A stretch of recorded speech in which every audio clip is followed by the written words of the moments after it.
Chapter 61:11. The next day, Jacob slept until 3 o'clock in the morning.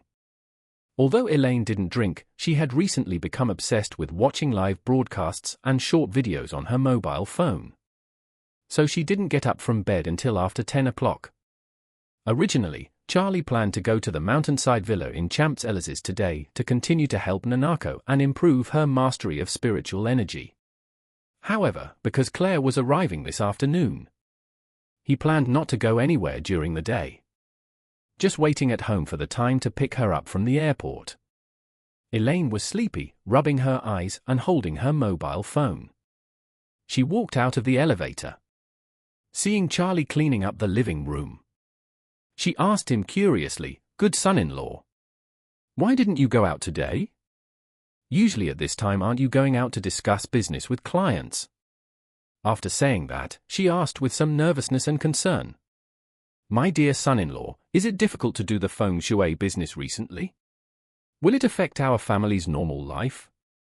Charlie said with a smile, "Mom, you are overthinking it.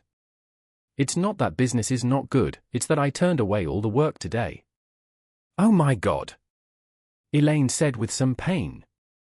"My dear son-in-law, can't you keep up with the accounts? You just go to see a customer and place an order, which costs tens or even millions. But you don't earn so much money and just clean the house. Isn't it a big loss? You might as well go out and earn your tens or millions.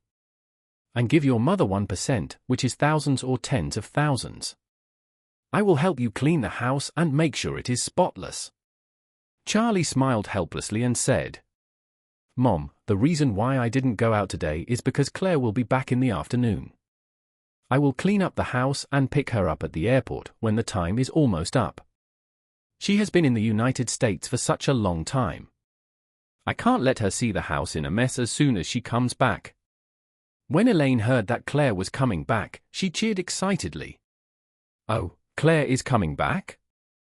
Is she really coming back? I miss her so much." Charlie nodded and said, "Claire got on the plane a few hours ago. And she will be here in another 6 or 7 hours. I guess it will be around 4 or 5 o'clock in the afternoon. It will be just the right time for dinner." Elaine hurriedly scolded, "This girl only has you as her husband in her heart. And she doesn't even have me as her mother. She didn't even tell me such a big thing I didn't know when she was coming back." After saying that, she saw Charlie was mopping the floor and hurriedly stepped forward and said, "My dear son-in-law, the house has been a bit messy recently. It's all my fault that your mother didn't bother to clean it up. Of course, there is also that old dog Jacob who leaves early and comes home late. What kind of work is there for him all day I don't know? Come on, good son-in-law, just give Mom the mop and I will clean it up."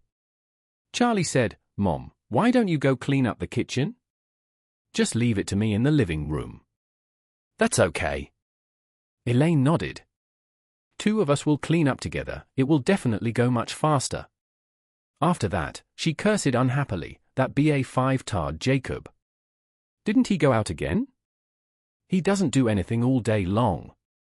He just spends time in that Bull 5-hit calligraphy and painting association. I didn't know if there was his lover or his old sweetheart there. Just as she was talking, Jacob wandered from upstairs.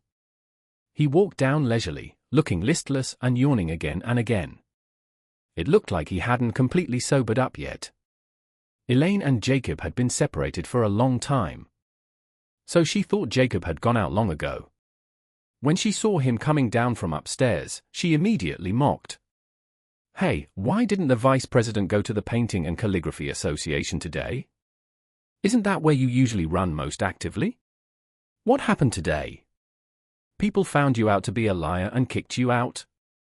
When he heard Elaine speak, Jacob's expression seemed as if he suddenly had a migraine. His mouth was crooked and his eyes were about to burst. He stretched, patted his face with both hands, and then said disdainfully, "Elaine, I can also have a good time. Why, it feels good to make fun of me, right?" Elaine curled her lips and said, "How can I be calling you a sarcastic comment? What I said is obviously the truth. If others don't understand you, Jacob, Can I still not understand you? Tell me what your real talents are. Your little research on calligraphy and painting is worse than a stall selling fake antiques in the antique street. You still have the nerve to be the executive vice president of the Calligraphy and Painting Association. I don't know which of the presidents of this Calligraphy and Painting Association is blind. They let you, the second-hand swordsman, be the second in command. When he suddenly calms down one day, you may have to pack your things and leave. Jacob said proudly, Elaine, your wishful thinking is probably going to come to nothing. Our President Pei is seeking a promotion recently. Once he gets promoted, the position of president of the Painting and Calligraphy Association will be mine. At that time, this second-in-command will no longer be the second-in-command, but become the first-in-command. Why should you bother? When Elaine heard that Jacob had a chance to be promoted, she immediately scolded angrily. Jacob, are you worthy of being the president of the Painting and Calligraphy Association? Just take a look at yourself to see if you are worthy.